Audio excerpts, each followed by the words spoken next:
Gênesis e Apocalipse apontam para Cristo como o maior pregador de toda a história.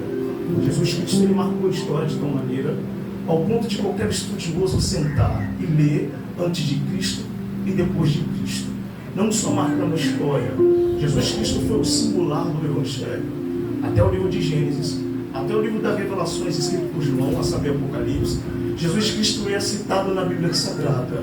Embora existia uma profecia que Cristo viria à Terra, e para se cumprir essa profecia, precisava de pelo menos 3 bases para que Cristo viesse à Terra.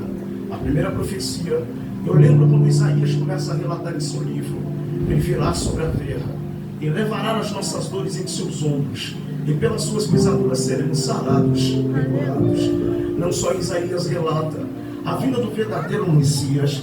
Por exemplo, Isaías é um profeta totalmente diferenciado dos outros. O que mais profetizou na vida do Messias, é por isso que deram-se o nome do profeta messiânico. Fica após o livro de Termino, o segundo maior livro da Bíblia Sagrada, saber Salmos, Isaías relata que uma hora ele há de vir. Ele vai levar as nossas dores em seus ombros. Nós seremos sarados e curados pelas suas pisaduras.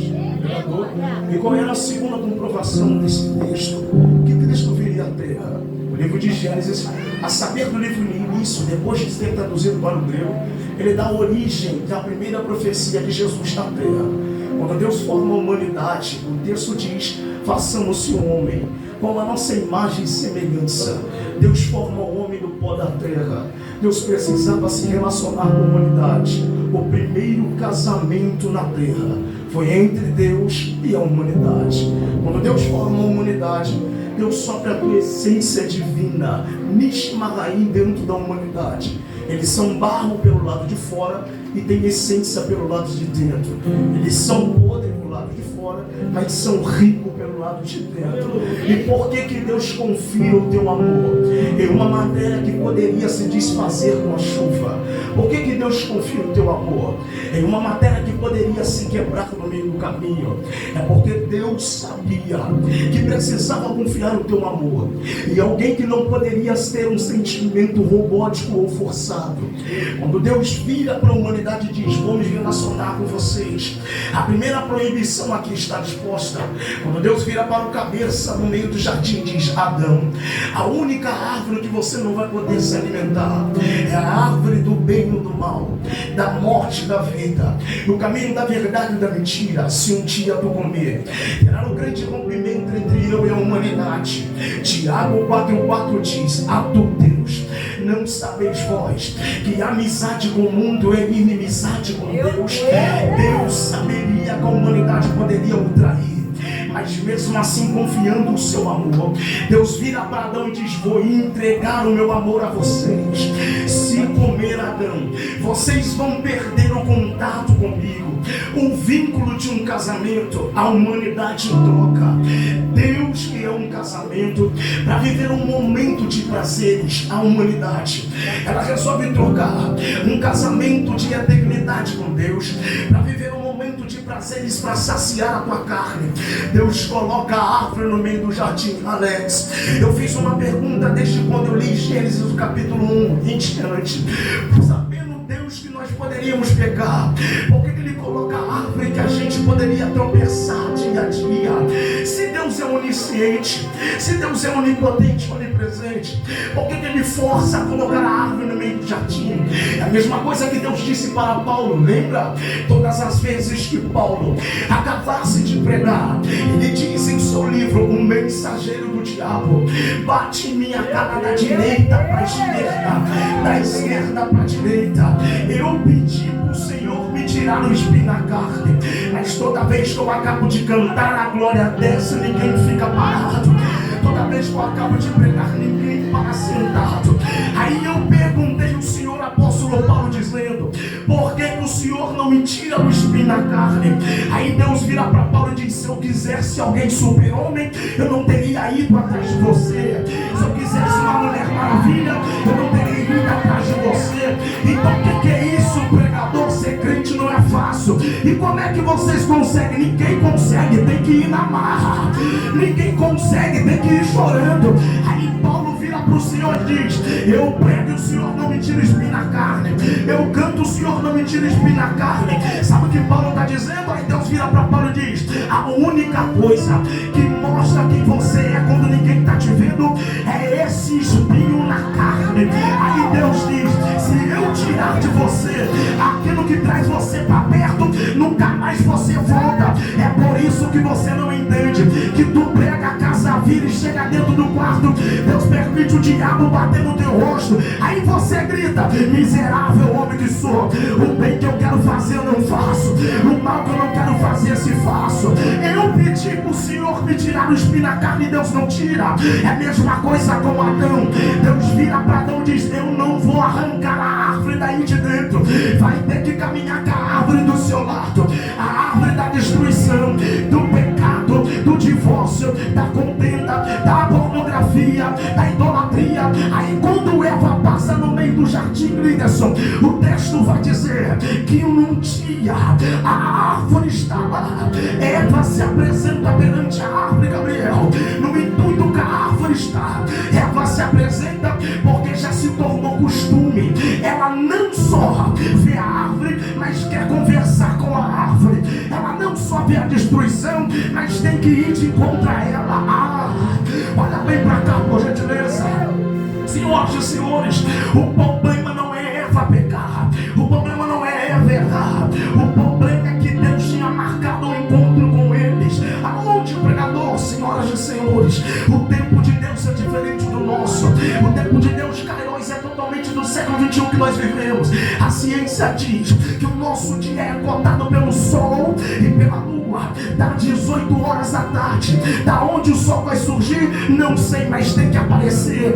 Dá 18 horas, tem que subir. Dá 18 horas da tarde. Da onde a lua vai aparecer, não sei, mas tem que surgir. É por isso que o nosso dia é contado entre o dia e a noite. E Deus disse a Adão: no fim da tarde eu vou descer no mesmo lugar para me relacionar com você. Só que aí está um grande compromisso para Eva e Adão. Quando Deus vira para Eva e Adão diz: vai fazer o que vocês quiserem fazer, de 1 às 5 faça o que quiser, só que 18 horas da tarde eu quero ver vocês no mesmo lugar. Num dia parecido como esse, numa segunda-feira, Eva passeia no meio do jardim, ela vê a árvore não está mais só, está com uma serpente enrolada nos galhos. Eva se apresenta perto da serpente, meu corpo está arrepiado, dos pés à cabeça aqui. Quando ela se apresenta perto da serpente, a primeira mentira está exposta. E qual era a primeira mentira? Tu serás igual a Deus. Sabe qual é o erro da humanidade? Achar que pode ser igual ao Criador. O primeiro, se achar que pode ser igual ao Criador. Linderson, o texto diz que quando Eva se apresenta perto da serpente, a serpente diz: come, vai ser bonita aos seus olhos, maravilhosa aos teus desejos. Eva se alimenta, só que quando ela se alimenta, ela leva até Adão. Adão diz da onde é o fruto, ela não diz que se alimenta também. Só que o problema não é a gente pecar nem errar, o problema é que 18 horas da tarde Deus vai estar no mesmo lugar esperando a gente. Levante uma das suas mãos, por gentileza. De 1 às 5, o que tem de gente conversando com a árvore, brincando com cobra, conversando com a árvore e brincando com cobra, brincando com cobra e conversando com a árvore. 18 horas da tarde Deus quer ver você no mesmo lugar. É pro pedir com uma nação da Arábia. O que é isso, pregador? De 1 às 5 eu posso fazer o que eu quero? Pode cantar aqui dentro e fumar lá fora. Pode ceiar aqui dentro e ser promíscuo lá fora. Pode, de 1 às 5, faça o que você quiser. Mas 18 horas da tarde Ele quer ver você aqui dentro. O encontro será marcado. O encontro será marcado. Evangelho não é brincadeira, rapaz. Se quiser brincar, pega as tuas coisas e vai embora. Evangelho não é brincadeira. Porque evangelho não é brincadeira. A segunda profecia de Cristo, senhoras e senhores, é quando Deus aparece no meio do jardim, no horário de culto, no mesmo lugar. Deus vira para Adão e diz: cadê você que eu estou esperando? Só que o pecado está estampado no rosto da humanidade, não se apresenta. Porque a humanidade é homem e mulher para pecar, mas não é homem e mulher para assumir o erro. Aí Deus vira para Adão e diz: foi tão homem para pecar, né, Adão? Foi mulher demais para pecar, Eva. Cadê vocês no horário de encontro? Pior, gente, que ele se escondeu. Só que tem gente que não se esconde mais. Peca, 18 horas, coloca a Bíblia debaixo do braço e vai pro culto como se nada tivesse acontecido. Faz o que tem que fazer, deu 18 horas, coloca a Bíblia debaixo do braço. Aí Deus está dizendo a Eva: eu vou quebrar vocês ao meio. Eu vou quebrar.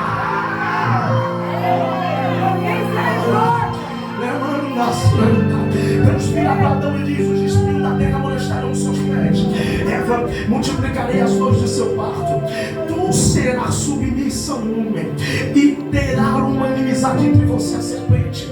Serpente, da semente da mulher nascerá um que esmagará a tua cabeça. Pregadora, segunda comprovação que Cristo viria à terra e está. Cadê a terceira? Lá vai. Lembra quando Deus tampa o pecado da humanidade, a nudez da humanidade? Por que Deus pega e tampa a nudez da humanidade? Deus, Deus tampa eles com um mato animal inocente para cobrir a nudez da humanidade. Isso não te lembra ninguém?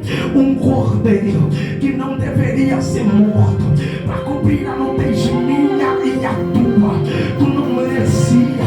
Era uma mão no cigarro e a outra na bebida. Tu não era digno de nada, rapaz. Os pastores que estão na retaguarda não eram dignos. Nenhum deles merecia. Mas foi morto um animal inocente no jardim do Éden.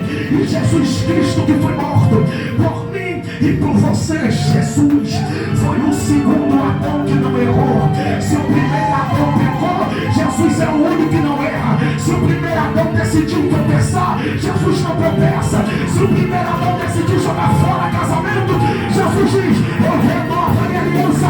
Tetelestai, está consumado. Os véus foram rasgados. E me aguenta por 10 minutos, filha mãe?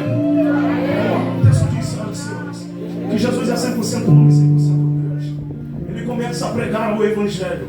Ao ponto de ele começar a pregar o Evangelho, Jesus sabia que a sua morte estava por vir. Dos 12 ao 30 ele não aparece, porque existe classe de ministério. Primeiro, anonimato. Segundo, perseguição. Terceiro, evidência. Primeiro, anonimato. Segundo, perseguição. Terceiro, evidência. Dos 12 ao 30 Jesus está no anonimato. Ninguém conhece, ninguém sabe. Ele aparece no templo, os doutores ficam malucos com Jesus ao ver tanta sabedoria que sai da boca daquela criança. Quando ele começa a pregar, mesmo Jesus não aparecendo, um momento já tinha sido preparado para ele. Aonde, pregador? Eu conheço um homem que não há nascido de mulher maior do que João Batista. João Batista, dentro da barriga de Isabel, ele cumprimenta o caminho, a verdade e a vida dentro da barriga de Maria. Pastor Alex Martins, doutor Lucas diz que uma mãe cumprimentando a outra, as crianças dentro do ventre começam a mexer. João Batista conhece quem está vindo por aí. É por isso que uma das suas verdades no Rio Jordão ele diz: raça de víboras, quem vos ensinou fugir da ira vindoura de Deus? Pensa num pregador que não tem medo de agenda. Pensa num pregador que não tem medo de cara feia.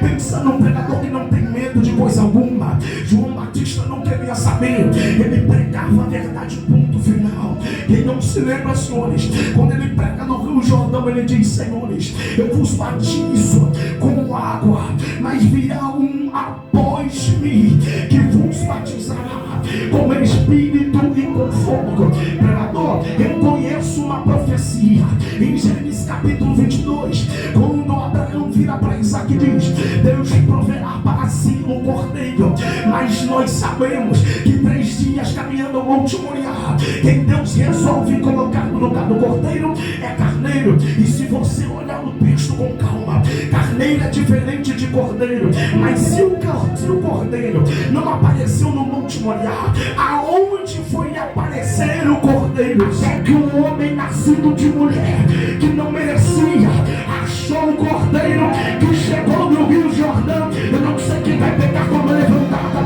dando glória a Jesus, mas um segredo de ministério é submeter quem é maior do que você, é ser reverente quem é maior do que você. João Batista para de batizar e diz: para tudo, quem chegou é maior do que eu.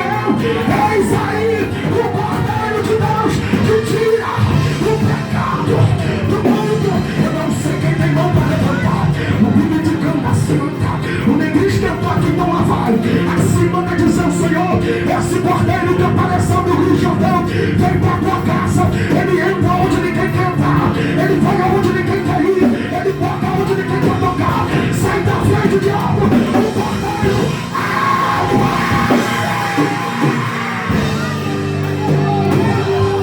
Recorde dar 10 segundos de glória a Deus.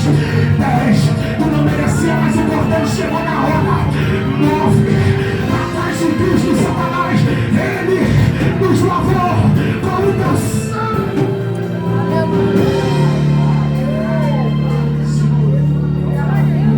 Ele nos lavou com o teu sangue. E aí, pregador, Jesus Cristo é muito rápido e eficaz. Ele não tem tempo para ficar de conversa fiada na terra. Ao ponto, temos um discípulo na reunião, Marcos, diz: Senhor, quem é o Senhor de verdade? João pergunta para Pedro e diz: sabe quem é ele? Os discípulos dizem: ele parece ser Elias, parece ser Obadias, parece ser Jeremias. Simão Bajonas diz: eu não sei quem ele é para vocês, mas para mim ele é filho do Deus vivo. Você deu glória porque vai apertar só um pouquinho. Segura na cadeira. Como pode andar com Jesus 10 anos e não saber quem é ele? Agora o glória sumiu, né? Como pode andar com Jesus tanto tempo e não saber quem ele é? Como pode? É porque conhece a mão, mas não conhece a face. É porque conhece a mão, mas não conhece a face. Anda com Jesus, mas não sabe quem é. Anda com Jesus, mas não tem intimidade. Aí Jesus está dizendo: Pedro, por isso que eu sei, Pedro, que tua cara, o que Jesus não andou comigo, eles andaram também. Tu viu aquilo que eles não conseguiram ver. Eu estou para dizer isso aqui para quem, Clinderson, que se você anda com Jesus, mas não sabe quem ele é, está no lugar errado. Se você anda com Jesus, mas não sabe quem ele é, está no lugar. Misericórdia. Quem está comigo, diga amém? Simão Pedro sabe quem é Jesus. Ele começa a relatar. Quando ele começa a relatar sobre Jesus, ele vai dizer: senhores, para mim ele é o Filho de Deus vivo. Jesus Cristo foi o suficiente para levantar homens ferozes durante 3 anos da sua caminhada. Ele começa a pregar. Mas mesmo assim, ele sabendo que a tua morte estava por vir, ele começa a montar homens ferozes diante da terra. Marcos capítulo 3, verso 13, senhores. Aí Jesus começa a dizer: levanta-se os apóstolos. Levanta-os apóstolos. Só quem vê? Levanta-os apóstolos. Por que levanta os apóstolos, pregador? Porque Jesus sabia que a caminhada do evangelho tem que continuar em ponto final. Eita glória. Vai brincando de ser crente. Meu Deus. Fala mesmo do seu pastor. Uma hora o pastor vai ter que passar pela tua mão. Aí seja um líder melhor do que ele, porque para você nunca prestou. Meu Deus. Para você a igreja dos outros é sempre melhor. Aí passa a sua igreja melhor agora. Jesus sabia que tinha que passar o bastão. Aí ele começa a montar homens, mas primeiro, Jesus não levanta homens desqualificados, pastor. Ele levanta um homem feroz. E Jesus toma autoridade. A autoridade é diferente de pedir por favor. Quando ele vira para Pedro e diz: eu estou dando autoridade a vocês para expulsar demônios em meu nome, para pregar a minha palavra, para falar do meu evangelho. E por qual é a diferença, Lex, entre ordem e pedir um favor. Pedir um favor, tu tem a opção de querer ou não. Pedir um favor, tu tem a opção de ir ou não. Em ordem, vai debaixo de choro assim mesmo. Olhando para quem está ligado aqui. Em ordem, vai chorando assim mesmo. Em ordem, vai se arrastejando assim mesmo. E se eu não quiser ir? Lembra de Ezequiel? E veio a mão do Senhor e me pegou pelo cabelo da minha cabeça e me levou aonde Ele queria ir. Se tu não vai pelo amor, vai na marra. Se tu não vai pelo amor, vai chorando. Se tu não vai pulando, vai sem perna, mas Ele te traz. Levante a tua mão, por favor, que eu fui ligado aqui com Deus, mesmo com a voz cansada de monte.